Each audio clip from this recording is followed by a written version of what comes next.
Hello' friends, welcome back to my channel. মোৰ অন্য এটি ভিডিঅ'লৈ আপোনালোকক সকলোকে স্বাগতম জনাইছোঁ।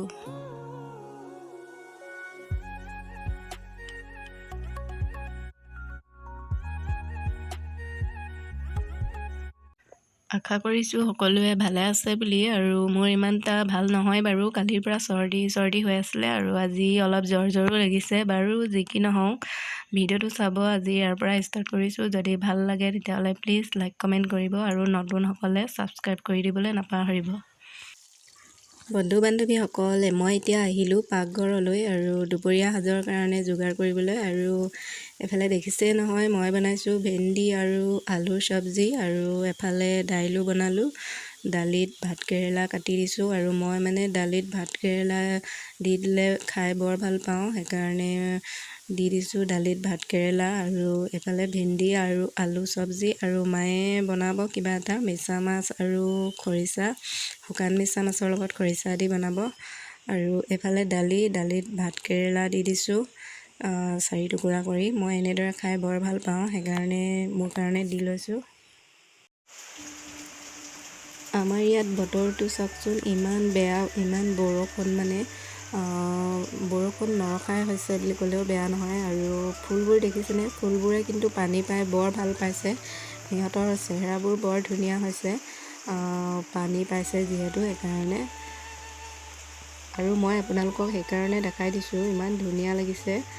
এনেইতো ৰ'দ দিলে সিহঁতে মৰহি যায় আৰু পাতবোৰ কিছুমান জ্বলা নিচিনা হৈ যায়। আৰু এইটো হৈছে গোলাপ ফুল, পানী পাইছে সেইকাৰণে ফুলবোৰ বৰ ধুনীয়া হৈছে, সেইকাৰণে আপোনালোকক মই দেখাই দিওঁ বুলি ভাবিলোঁ।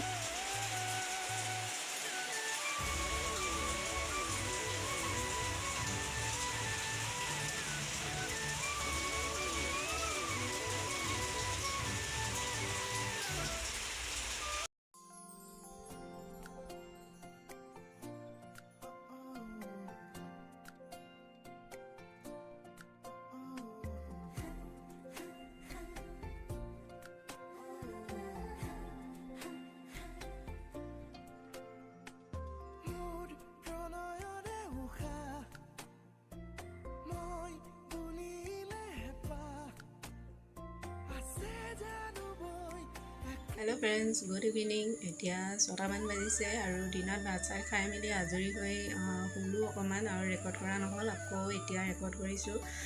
গাটো বেয়া লাগি আহিছে, কিয় নাজানো, কালি অলপ চৰ্দি লাগি আছিলে আৰু এতিয়া জ্বৰ লাগিছে। আচলতে বতৰ যেনেকুৱা কৰিছে নহয়, বতৰৰ কাৰণে হৈছে আচলতে। আৰু পৰহিতো নন ষ্টপ ৰাতিপুৱাৰ পৰা গধূলিলৈকে বৰষুণ, আৰু কালিও বৰষুণ, আৰু আজি যেনিবা এতিয়া পাছবেলাৰ সময়লৈকে বৰষুণটো এৰিলে, ক'ব নোৱাৰি। এতিয়া আকৌ ৰাতি আচলতে বানপীড়িত লোকসকলৰ কাৰণে বহুত দুখ লাগে, কাৰণ উপায় নাই আৰু কিনো কৰিব, কোনেনো এতিয়া বৰষুণটো ধৰি ৰাখিব নোৱাৰে, উপায় নাই। সেইকাৰণে বহুত দুখ লাগে আচলতে বানপানী হোৱা ঠাইবোৰৰ কাৰণে। ঘৰবোৰ যিহেতু নিজে থকা ঘৰখন পানীত ডুব গৈ থাকিলে কেনেকুৱা লাগিব, আৰু উপায় নাই, বৰষুণটো এতিয়া ধৰি ৰাখিব নোৱাৰি বাৰু। যি কি নহওক এবাৰ। আৰু এতিয়া যাওঁ চাহ বনাবৰ কাৰণে। আবেলি চাহ খোৱা হোৱাই নাই, মা আৰু দেউতাক চাহ দিওঁগৈ, আৰু লগতে ময়ো খাওঁ, ময়ো খোৱাই নাই চাহ। আৰু ভিডিঅ'টো আজি ইয়াতে শেষ কৰিছোঁ। কেনেকুৱা পালে জনাব, লাইক কমেণ্ট কৰিব, আৰু নতুনসকলে প্লিজ ছাবস্ক্ৰাইব কৰিব।